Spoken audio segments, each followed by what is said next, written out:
Dictation start होगी 5 second बाद। Yes, हमें दुख है कि हम श्री चंद्रशेखर को अपने देश में नहीं रख सके, परंतु प्रश्न उठता है कि यदि चंद्रशेखर भारत में होते तो क्या उस ऊंचाई को प्राप्त कर सकते थे जो आज उन्हें प्राप्त है। यह बात भारतीय मूल के अमेरिकी नागरिक और वर्ष 1983 का भौतिकी में नोबेल पुरस्कार प्राप्त करने वाले स्वर्गवासी श्री एस चंद्रशेखर को पद्म विभूषण से सम्मानित करने के पश्चात स्वर्गवासी प्रधानमंत्री श्रीमती इंदिरा गांधी ने प्रतिभा पलायन पर दुख व्यक्त करते हुए कही थी। प्रतिभा पलायन का अर्थ है एक देश की प्रतिभाओं जैसे डॉक्टरों, इंजीनियरों, वैज्ञानिकों, साहित्यकारों, खिलाड़ियों अथवा अन्य प्रतिभा संपन्न लोगों का रोजगार एवं शिक्षा के बेहतर अवसरों तथा अन्य सुविधाओं के कारण विश्व के दूसरे देशों में चले जाना। भारत पिछली शताब्दी से ही प्रतिभा पलायन की समस्या से ग्रस्त रहा है। बड़ी संख्या में हमारे इंजीनियर, डॉक्टर, वैज्ञानिक, व्यवसाय प्रबंधक, कलाकार इत्यादि आकर्षण नौकरियां पाने के लिए या बेहतर जीवन शैली के लोभ में या अन्य कारणों से विदेश चले गए। उच्च शिक्षा प्राप्त करने के उद्देश्य से विकसित देशों में गए लोगों को भी शिक्षा समाप्ति के बाद वहीं बस जाते हुए देखना आज एक आम बात हो गई है। इस समय विदेशों में रहने वाले भारतीय मूल के लोगों की संख्या लगभग 2.5 करोड़ है। इनमें से 1 करोड़ से अधिक लोग ऐसे हैं जो डॉक्टर, इंजीनियर, वैज्ञानिक एवं कंप्यूटर विशेषज्ञ के रूप में विदेशों में अपनी सेवाएं दे रहे हैं। प्रतिभा पलायन से देश को क्या नुकसान होता है, इस बारे में नोबेल पुरस्कार विजेता भारतीयों के पलायन से बेहतर कोई दूसरा उदाहरण नहीं हो सकता। नोबेल पुरस्कार को दुनिया का सर्वश्रेष्ठ पुरस्कार माना जाता है। इसे प्राप्त करना निश्चय ही न सिर्फ विजेता के लिए बल्कि उस देश के लिए भी गौरव की बात होती है जिसका वह नागरिक होता है। भारतीय प्रतिभाओं ने भी कई बार यह पुरस्कार प्राप्त कर अपने देश को गौरवान्वित किया है, किंतु भारत में जन्मे वैसे भारतीयों में जो यह पुरस्कार पाने के दौरान भारत के ही नागरिक थे, सिर्फ 3 की गिनती की जा सकती है। रविंद्रनाथ टैगोर, सर चंद्रशेखर, वेंकटरमण एवं कैलाश सत्यार्थी। इनके अतिरिक्त भारतीय मूल की 5 और प्रतिभाएं भी इस गौरव से सम्मानित हो चुकी हैं।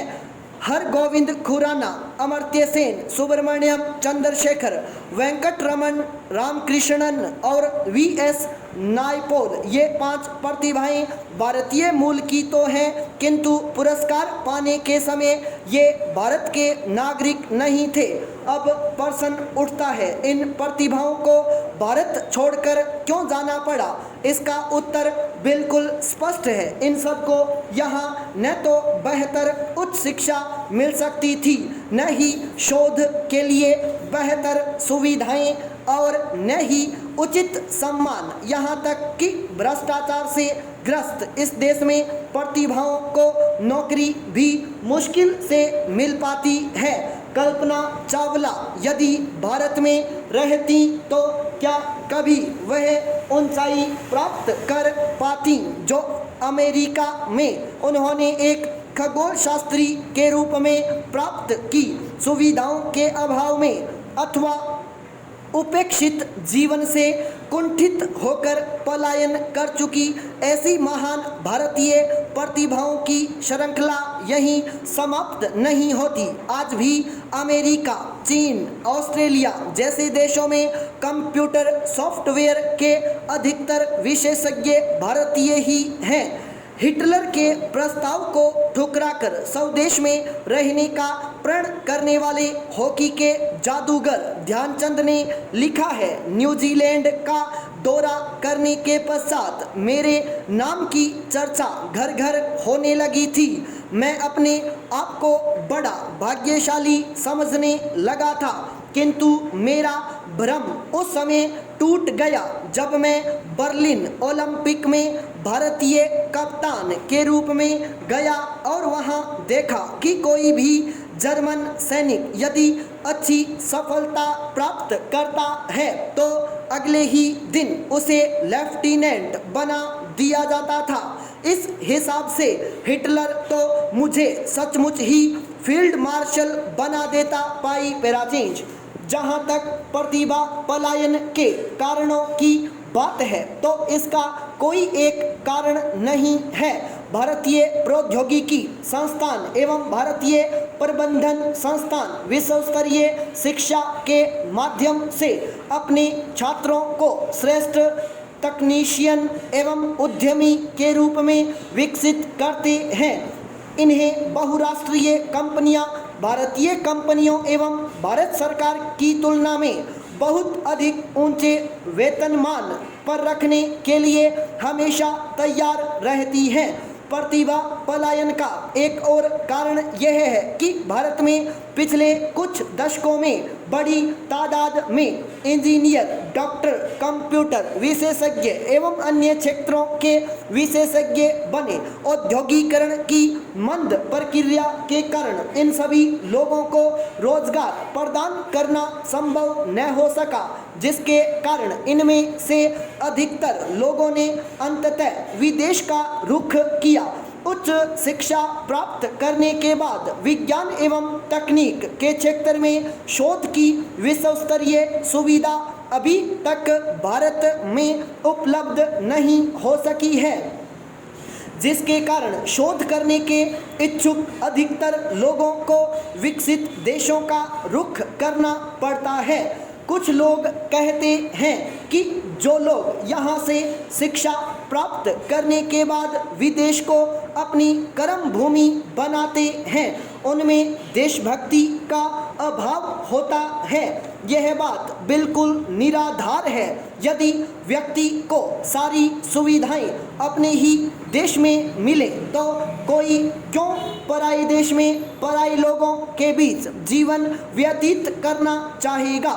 किंतु उच्च शिक्षा एवं शोध के इच्छुक लोगों को भ्रष्ट शासन तंत्र के कारण उपेक्षा का शिकार होना पड़ता है, जिसके कारण लोग विदेश का रुख करने को विवश हो जाते हैं। पाई पैराचेंज। इसका परिणाम यह होता है कि सरकार जिन लोगों की शिक्षा पर इस आशा में करोड़ों रुपए खर्च करती है कि शिक्षा प्राप्त करने के बाद वे देश के विकास में योगदान देंगे, उनके विदेश जाने से न केवल उनकी शिक्षा पर किया गया खर्च बेकार जाता है बल्कि उनकी कुशलता का लाभ भी दूसरे देशों को मिलने लगता है। इस तरह प्रतिभा पलायन से देश को बड़ी हानि होती है।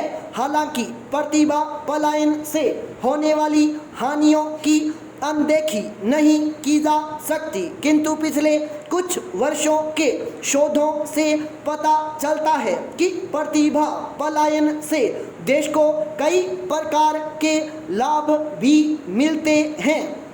विदेश में कार्यरत लोग अपनी आमदनी का कुछ हिस्सा अपने देश के विकास में भी खर्च करते हैं तथा विदेशों में प्राप्त अनुभव एवं शिक्षा को वह अपने वतन के लोगों से साझा करते हैं, जिससे देश के आर्थिक एवं शैक्षिक विकास में मदद मिलती है।